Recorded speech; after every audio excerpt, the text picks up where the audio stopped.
Olá, neste Agenda Econômica, o tema da conversa é a relação comercial entre Brasil e Estados Unidos.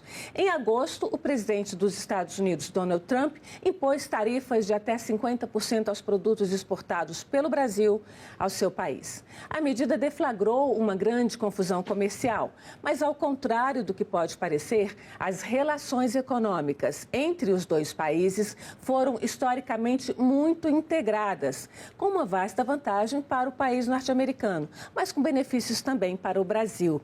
Neste programa, eu recebo o diretor de Políticas Públicas e Governamentais da Câmara Americana de Comércio para o Brasil, Fabrício Panzini. Fabrício, muito obrigada pela sua presença aqui na Agenda Econômica. Vamos começar a nossa conversa. Realmente, a ideia inicial era a gente falar dos investimentos, né, das empresas dos Estados Unidos no Brasil, mas a pauta mudou e a gente muda, então, o programa. Vamos começar por essa questão mais premente no momento, que é essa guerra comercial aí que o atual governo dos Estados Unidos está fazendo, não só com o Brasil, mas com o mundo. Então, vamos falar do Brasil. Vamos lá. Perfeito. Bom, acho que desde a campanha eleitoral do novo presidente dos Estados Unidos, a gente via que o tema tarifário ia ganhar um destaque grande na sua administração. Já tinha sido parcialmente assim no primeiro mandato do presidente Trump e nesse mandato agora isso se intensificou demais, né? Há um entendimento nos Estados Unidos de que o país precisa se reindustrializar, há um entendimento de que há um déficit comercial muito elevado nos Estados Unidos e que as tarifas seriam o caminho, né, para o país retomar essa industrialização e equilibrar a balança com outros países, né? Acontece que no caso do Brasil, né, como você bem salientou aí no início, os Estados Unidos têm uma relação superavitária, né? A gente importa mais dos Estados Unidos, né, o Brasil, do que exporta, mas não é isso. Acho que o saldo comercial para o Brasil não é a questão mais relevante, né? O mais relevante é que a pauta exportadora brasileira aos Estados Unidos é uma pauta muito nobre, uma pauta única. A gente tem os Estados Unidos como maior destino de bens de mais alto valor agregado. Metade do que a gente vende de alta tecnologia para o mundo vai para os Estados Unidos. É o país cujas exportações geram mais empregos internamente no Brasil. 3,2 milhões de empregos estão associados a vendas para os Estados Unidos e tem maiores salários, né? Então, a gente quer demonstrar que esse superávit comercial que eles têm, na verdade, já mostra que é uma relação positiva para eles, positiva para os dois lados. Você é o diretor da Câmara de Comércio dos Estados Unidos, né, no Brasil. Como é que é fazer essa interface aí? Porque é uma instituição privada e vocês fazem a interface entre as empresas norte-americanas e as empresas brasileiras. Como é que é fazer essa interface e como é que está neste momento? Eu acho que no momento que a gente tem uma fricção comercial, né, seja ela razões políticas ou econômicas, o setor empresarial, né, entra em campo. E a gente tem consciência desse papel protagonista que o setor empresarial tem que ter nesse momento para demonstrar, né, essa relação profícua que os dois países têm, uma relação que tem mais de 200 anos, uma relação que gera e gerou, né, benefícios econômicos e sociais dos dois lados ao longo de todos esses anos, um volume de investimento americano no Brasil muito alto, um volume brasileiro de investimento nos Estados Unidos também, trocas comerciais equilibradas ao longo do tempo em bens de alta tecnologia, cadeias muito integradas. Se a gente pegar aeronaves, né, compramos muitas peças dos Estados Unidos, vendemos aviões, máquinas, equipamentos, vendemos muitas peças, compramos máquinas.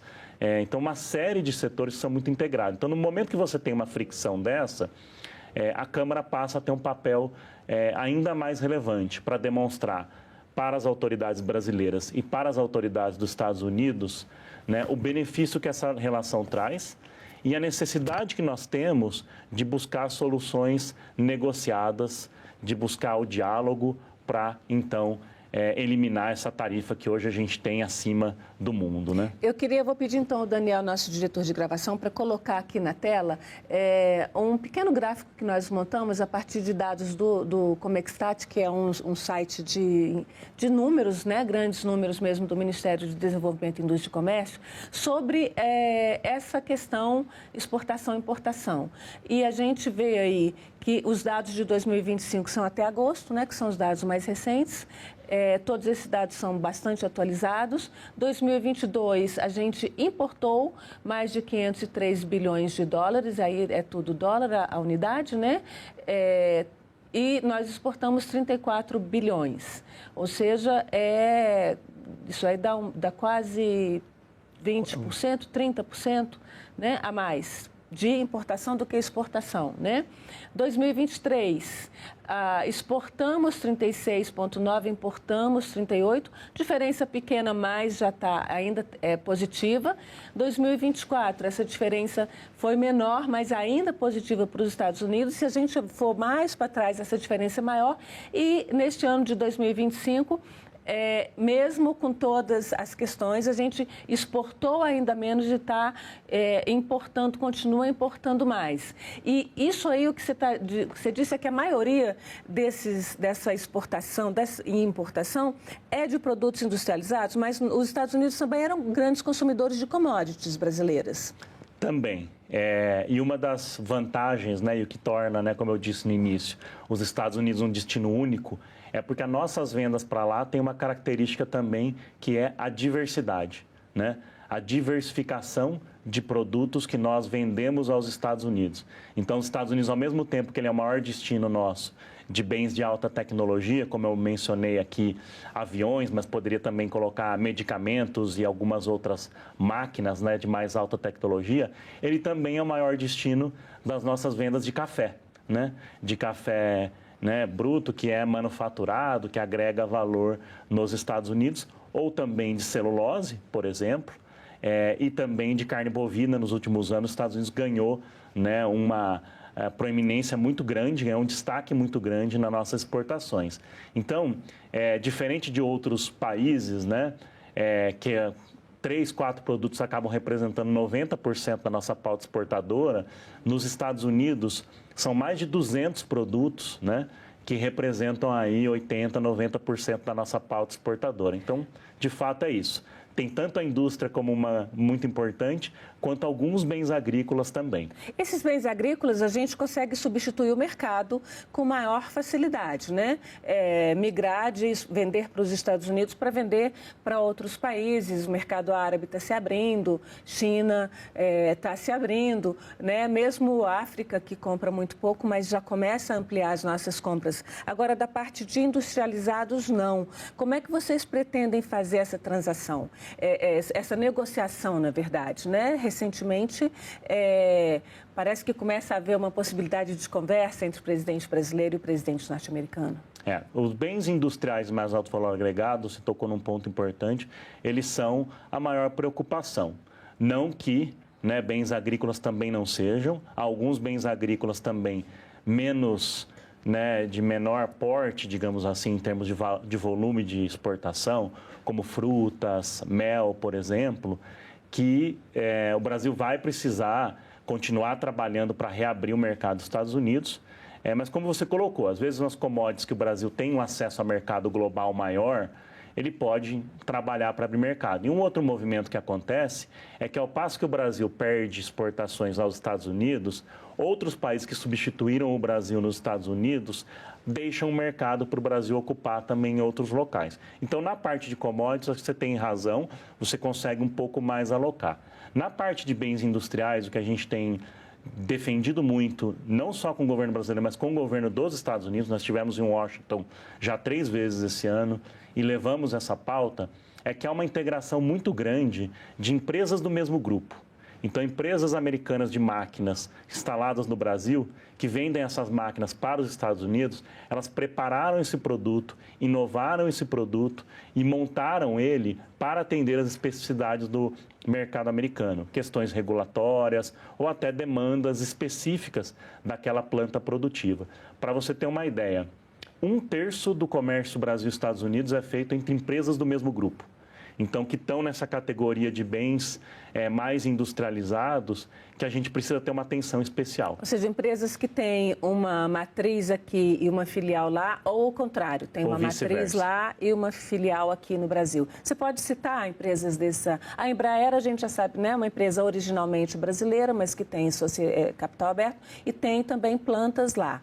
Pode falar de outras para a gente? Sim, se a gente pegar as brasileiras e depois comenta um pouco as americanas. Brasileiras, a Embraer é um exemplo, a WEG também, que é a maior empresa manufatureira do Brasil e tem diversas plantas industriais nos Estados Unidos. Ela produz muito lá, complementa a produção e partes e peças que vêm do Brasil. A própria Suzano, né, celulose, que também tem.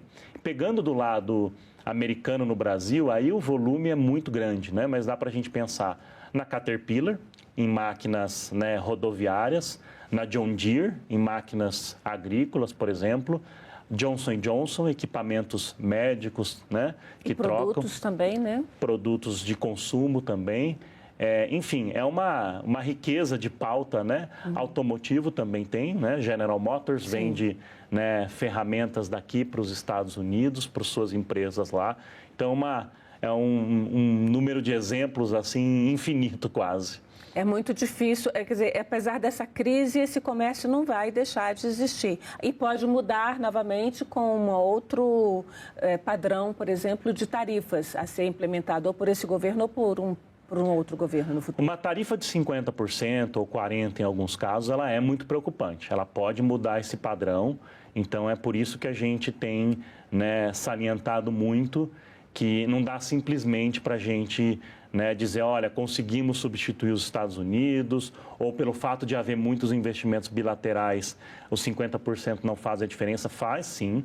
Inclusive, em alguns casos, há risco de que empresas americanas instaladas no Brasil, mas que também estão instaladas em outros países, né, a exportação seja substituída por outros países nesses bens industriais. Então, o melhor caminho, como você colocou aí, né, essa semana parece que nos deu um otimismo maior com o encontro entre os dois presidentes, né, um encontro no mais alto nível dos dois países, nos dá uma expectativa positiva daqui para frente. Mas, de fato, os números que a gente tem, Antônia, é que os 50% de tarifa, para muitas empresas, vai ser uma queda substancial, de 50% nas exportações. Em alguns casos, 22% das empresas responderam que vai ser uma interrupção de exportação. Então, nós precisamos, sim, tomar cuidado. Nisso, né? Até porque, se a gente pensar bem, se uma empresa migrar para os Estados Unidos para instalar uma planta lá, para reindustrializar o país, como pretende o atual presidente, ela vai querer a garantia de que essas tarifas de 50% permaneçam por muitos anos, por décadas até, porque senão não vale a pena ela migrar para lá e pagar uma mão de obra caríssima, implantar uma fábrica. Isso é um sinal muito complicado de se lidar, né, do comércio internacional. As idas e vindas de medidas comerciais, elas trazem uma coisa que se chama imprevisibilidade, né?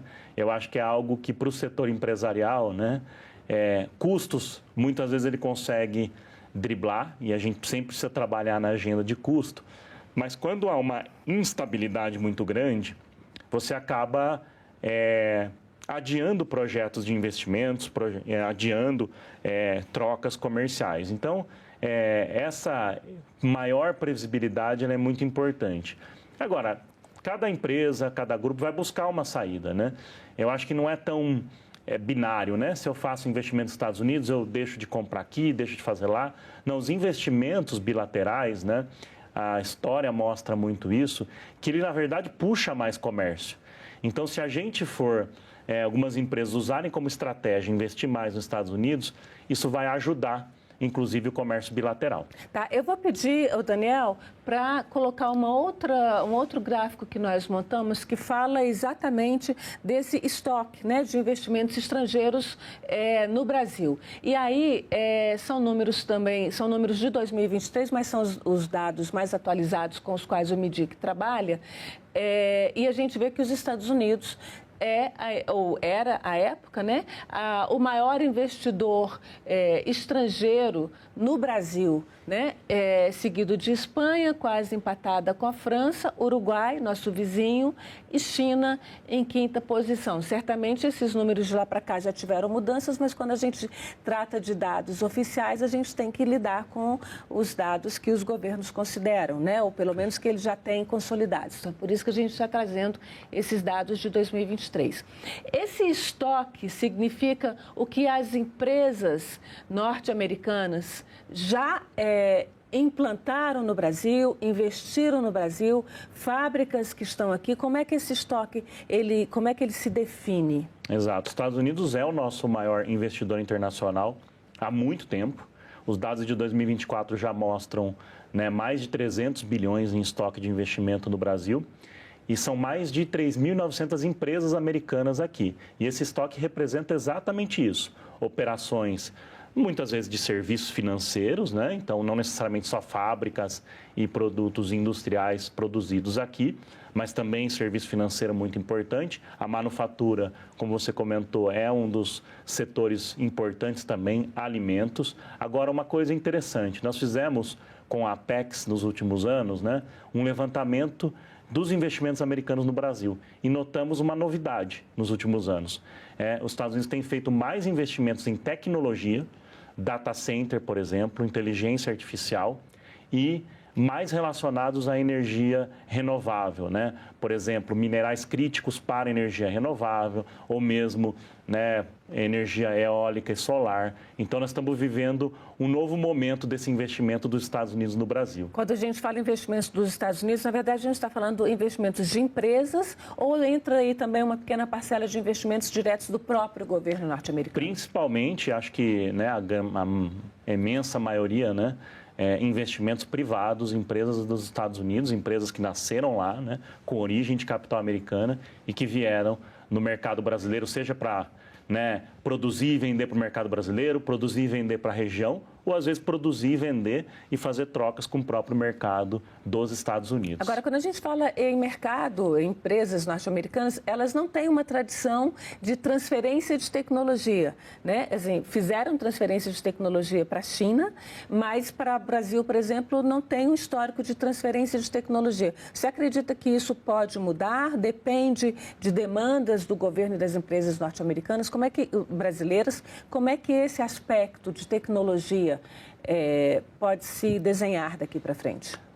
Assim, a transferência de tecnologia ou o investimento maior em tecnologia depende muito das nossas políticas internas. Mas os investidores internacionais, em geral, são aqueles que mais pesquisam, desenvolvem e inovam dentro do Brasil, né? Então, na verdade, as empresas americanas elas estão muito envolvidas nessa parte de inovação, de pesquisa, de P&D aqui no Brasil, né? Se a gente tomar como exemplo, um setor que é muito investidor no Brasil e é um setor muito importante nos Estados Unidos, o setor farmacêutico. Inova muito no Brasil, é um dos maiores, né, requisitantes de patentes dentro do Brasil, que mostra que eles estão inovando aqui também. O setor automotivo, por muitas décadas, também inovou muito aqui no Brasil. Então, na nossa percepção, esses investimentos americanos, de empresas americanas, eles vêm sim para uma pauta, né, de tecnologia e quando a gente consegue criar os instrumentos corretos, elas sim fazem centros de pesquisa e desenvolvimento no Brasil e inovam aqui, né? A parte de aviões, a Boeing tem centro de inovação no Brasil, tecnologia de informação, a Microsoft tem centro de inovação no Brasil. Então, eu acho que eles são, sim, um player importante nessa área no Brasil. A CNI fez, há não muito tempo, uma missão, né, para conversas com o governo dos Estados Unidos. Senadores também fizeram uma missão para conversa com o presidente dos Estados Unidos, com o governo, na verdade, norte-americano. Como é que você vê essa troca ao longo? Ela acontece, essa negociação entre instituições, não só comerciais, ela acontece ou ela só começou a acontecer diante da crise? E qual a importância dela? Ela acontece, né, bastante. Nós tivemos com Manchã também nessa semana em que a CNI esteve lá. Nós dialogamos muito com os senadores, inclusive eu queria deixar aqui registrado que essa missão de senadores em julho foi uma missão muito importante. A criação desse grupo, liderado pelo senador Nelsinho Trade, pela senadora Tereza Cristina, tem ajudado muito a abrir portas lá, a criar um conhecimento sobre o Brasil. Nós, como Anshan, nos últimos anos, todo ano, passamos pelos Estados Unidos em missão de alto nível, com CEOs, né? Ou no último ano passado, a gente recebeu a secretária do Tesouro dos Estados Unidos, a secretária de Energia dos Estados Unidos, né? Secretária lá em nível de ministro. Dialogamos, colocamos pautas que podem ser de cooperação bilateral, energia limpa, inteligência artificial, vários outros pontos. E tivemos, como eu disse aí, já mais de 3 vezes em Washington neste ano. E essa conversa do setor privado com o governo dos Estados Unidos ela é muito importante. É um governo novo, então muitas pessoas que estão no posto ali não entendem necessariamente, né, os benefícios da relação bilateral com o Brasil, ou tem uma visão um pouco diferente, né, de que o Brasil impõe muitas barreiras comerciais aos Estados Unidos, o que não é verdade, né? Nossa taxa de importação dos Estados Unidos, nossa tarifa, em média de 2,7%. Agora, toda essa movimentação, ela se intensificou, obviamente, com o tarifaço, né? Então, já existiam muitas conversas, existem muitos diálogos, mas o tarifaço, de fato, levou a uma intensificação do setor privado para demonstrar e para dialogar com o governo dos Estados Unidos, dizendo, olha, precisamos de uma saída disso, os temas políticos devem ficar de lado, porque nós temos muito a ganhar trabalhando junto, cooperando em diversas áreas, agricultura, defesa, energia, mineração, uma série de assuntos. Então, eu acho que isso tem ajudado, né? Aquela história, água mole em pedra dura, né? Os senadores foram lá, levaram, né? CENI também, Anshan Brasil passou por muito tempo ali, várias vezes conversando, levando os números, né? Do quão importante o Brasil é como fornecedor de insumos para a indústria que os Estados Unidos querem fomentar, baterias, semicondutores, aço, o quanto tem desse comércio integrado, né? 1/3 de comércio entre empresas do mesmo grupo. Então, se eles colocarem barreiras ao Brasil, ou mantiverem elas por muito tempo, elas vão enfraquecer as empresas deles aqui, globalmente, né? E vários investidores brasileiros que querem investir lá, empresas brasileiras, e que não conseguem porque a tarifa está, de certa forma, impedindo eles de levar produtos ou levar maquinários para aumentar o investimento dos Estados Unidos. Então, a gente tem conscientizado e eu acho que isso tem feito a diferença. O mundo tem vivido, nesse momento, um estresse, digamos assim, por conta desse posicionamento do atual governo dos Estados Unidos. Como é que você vê organizações como a Organização Mundial do Comércio, né? Que foi criada aí nos anos 90, a partir daquele momento de globalização, e o interesse do atual governo é pela desglobalização, né? Como é que você vê assim esse futuro desse comércio, não só do comércio Brasil-Estados Unidos, mas desse comércio multilateral, sem que a gente tenha uma instituição também multilateral que possa servir de árbitro para essas dificuldades, para essas contendas? A OMC tem um papel muito importante. É inegável que ela está passando por um momento de crise, não é de agora, de alguns anos já. Que a negociação de abertura comercial mais ampla não tem funcionado tanto. Nos últimos anos, a notícia ruim é que o órgão de solução de controvérsias também, né, como um todo, a parte de apelação também está paralisada, mas todas as regras que foram negociadas na OMC, elas garantem um comércio mais estável, mais previsível. E talvez essa chacoalhada que o mundo está sofrendo nesse momento pode servir para que a OMC volte a ganhar protagonismo, volte a ganhar apoio de vários países, né? E ainda que os Estados Unidos não concordem com o que está acontecendo nesse momento, não concordem com algumas políticas, né, de alguns países asiáticos, da China, né, que podem violar normas e etc., eu acho que esse capítulo da nossa história pode servir como um capítulo que os países voltem a apostar na OMC para a estabilidade e previsibilidade do comércio. Fabrício, para onde você vê que caminha neste momento essa relação comercial entre Brasil e Estados Unidos? Acho que a gente está talvez entrando numa nova fase, e eu espero que a gente esteja entrando numa nova fase positiva, uma nova fase em que o alto escalão do Brasil e o alto escalão dos Estados Unidos, após o entendimento entre os dois presidentes essa semana, vão poder sentar na mesa, vão poder negociar temas econômicos e temas que interessam aos dois lados. Nós somos as duas maiores economias da América, as duas maiores democracias, ganhamos muito já com cooperação nos últimos anos e podemos ganhar muito mais. Então, ainda que talvez não seja na velocidade que a gente queira, eu espero que a gente esteja entrando numa nova fase positiva. Bom, vamos torcer por isso então, Fabrício. Muito obrigada pela sua presença aqui na Agenda Econômica. Muito obrigado pelo convite. Bom, e agradeço também a você que nos acompanhou até aqui. Este programa está no site senado.leg.br/TV e no canal da TV Senado no YouTube. Aproveite, se inscreva no canal, curta o programa e você ajuda dessa forma que essa informação chegue a mais pessoas. Até o próximo Agenda Econômica.